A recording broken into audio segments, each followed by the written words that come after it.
Jepang di tahun 1570-an bukan hanya sekedar medan tempur antar klan, tapi juga target strategis bagi kekuatan kolonial Eropa. Melalui jalur perdagangan Namban, bangsa Portugis membawa dua komoditas utama yang mengubah wajah Jepang, senapan sundut atau Tanegasima dan agama Katolik melalui Yesuit. Tahun 1579, sebuah kapal besar Portugis merapat di pelabuhan Sakai, membawa Alessandro Falignano. Namun pusat gravitasi sejarah hari itu bukan pada sang misionaris, melainkan pada seorang pria asal Mozambik yang bertugas sebagai pengawal pribadinya. Pria ini yang kelak dikenal sebagai Yasuke, memiliki fisik yang secara biologis mustahil bagi penduduk Jepang saat itu. Dengan tinggi sekitar 190 cm, ia adalah raksasa di tengah populasi yang rata-rata tingginya hanya 150 cm. Di era modern, sosok Yasuke ini memicu kontroversi besar, terutama setelah pengumuman game Assassin's Creed Shadows. Banyak gamer Jepang menolak representasi Yasuke sebagai samurai utama dengan alasan akurasi sejarah. Namun catatan primer abad ke-16 justru mengkonfirmasi bahwa statusnya jauh melampaui sekedar pelayan. Saat ia pertama kali menginjakkan kaki di Kyoto, kerumunan massa begitu histeris hingga menyebabkan kegaduhan. Rakyat jelata yang belum pernah melihat peta dunia menganggapnya sebagai manifestasi dewa atau makhluk supranatural. Histeria inilah yang kemudian memaksa Oda Nobunaga, pemimpin klan paling kuat di Jepang, untuk memanggilnya ke istana demi pembuktian fisik.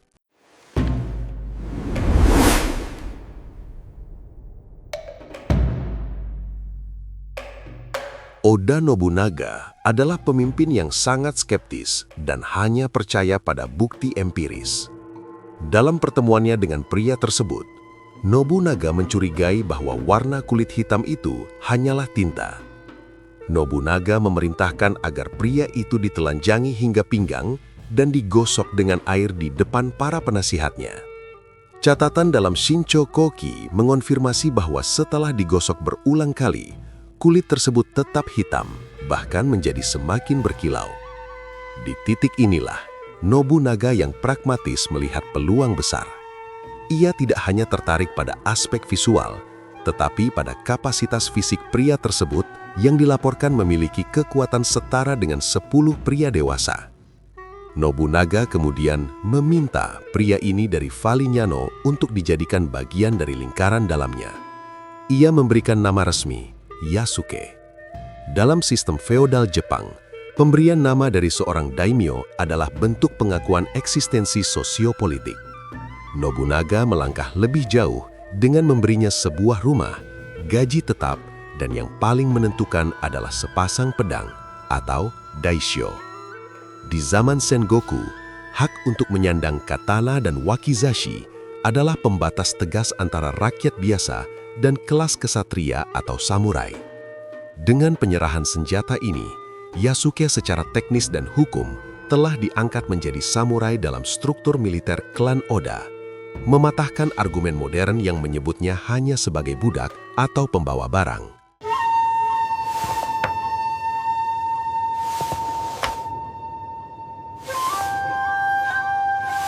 Status Yasuke di klan Oda bukan hanya sebagai prajurit lini depan, melainkan sebagai kosho. Kosho adalah posisi pengawal elit yang sangat eksklusif. Tugas mereka adalah menjaga daimyo secara langsung, seringkali hingga ke ruang tidur dan saat pertemuan-pertemuan rahasia. Memilih orang asing sebagai kosho adalah strategi keamanan yang sangat brilian dari Nobunaga.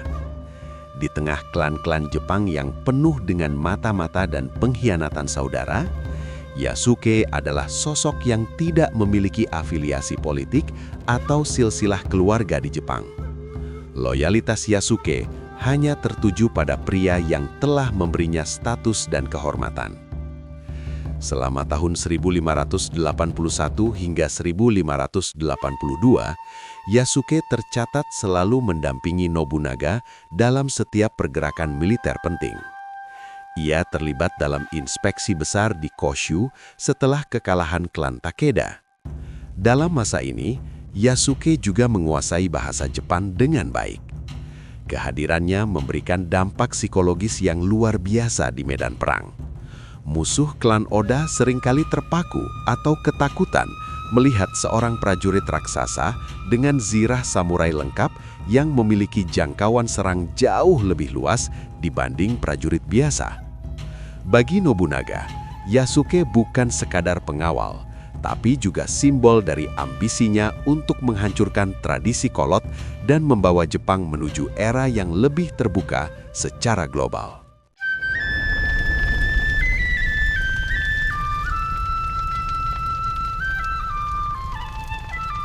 Titik balik sejarah ini terjadi pada 21 Juni 1582.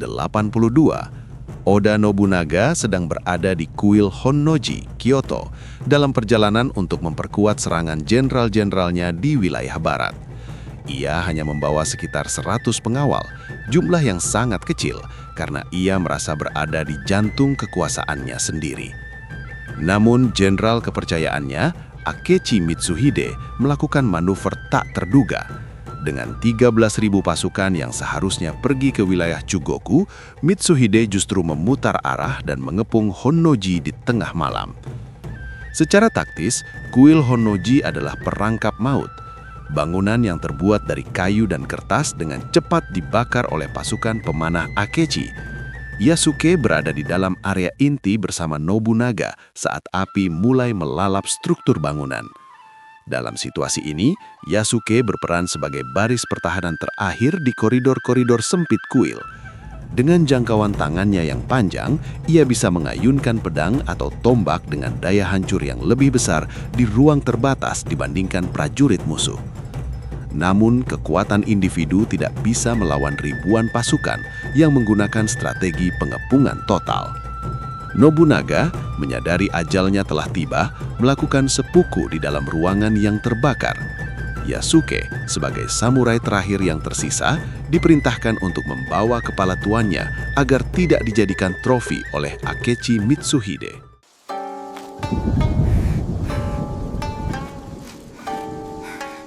Setelah Honnoji hancur, Yasuke berhasil meloloskan diri dan bergerak menuju Kastil Nijo untuk bergabung dengan Oda Nobutada, putra dari Nobunaga.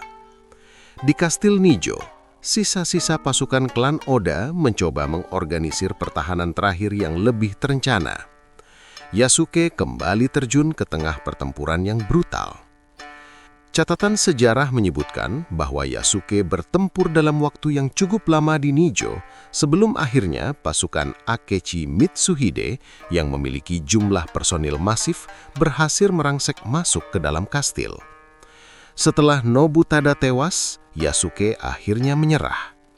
Keputusan ini memicu momen penting dalam sejarah etika samurai. Biasanya, samurai yang gagal melindungi tuannya akan dieksekusi atau dipaksa melakukan bunuh diri ritual. Namun, ketika Yasuke dibawa ke hadapan Akechi Mitsuhide, sang jenderal pengkhianat ini melakukan tindakan diskriminatif yang menyelamatkan nyawa Yasuke. Mitsuhide menyatakan bahwa Yasuke bukanlah orang Jepang dan tidak mengerti tentang kehormatan samurai, sehingga ia menganggap Yasuke sebagai binatang yang tidak layak dibunuh dengan pedang samurai.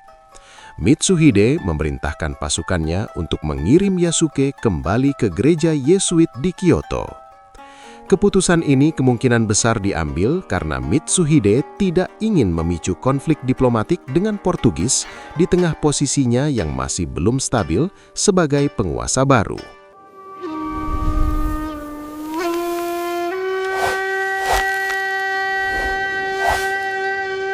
Setelah diserahkan kepada Yesuin, Yasuke seolah-olah menguap dari sejarah Jepang. Tidak ada catatan resmi mengenai apa yang terjadi padanya setelah tahun 1582. Beberapa teori menyebutkan ia meninggal akibat luka-luka pertempuran yang parah, sementara yang lain percaya ia dikirim keluar dari Jepang oleh pihak Yesuit untuk keselamatannya. Absennya Yasuke dari catatan sejarah pasca Honnoji sering dijadikan senjata oleh pengkritik modern untuk mengecilkan perannya.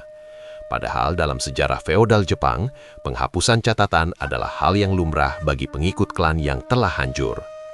Namun, keberadaan Yasuke tetap terpatri dalam Shincho Kouki, sebuah dokumen yang ditulis oleh Ota Giwichi, pengikut setia Nobunaga yang menyaksikan langsung peristiwa-peristiwa tersebut. Yasuke adalah bukti sejarah bahwa di abad ke-16, Jepang pernah memiliki seorang samurai Afrika yang menduduki posisi elit. Warisan Yasuke kini melampaui sejarah militer.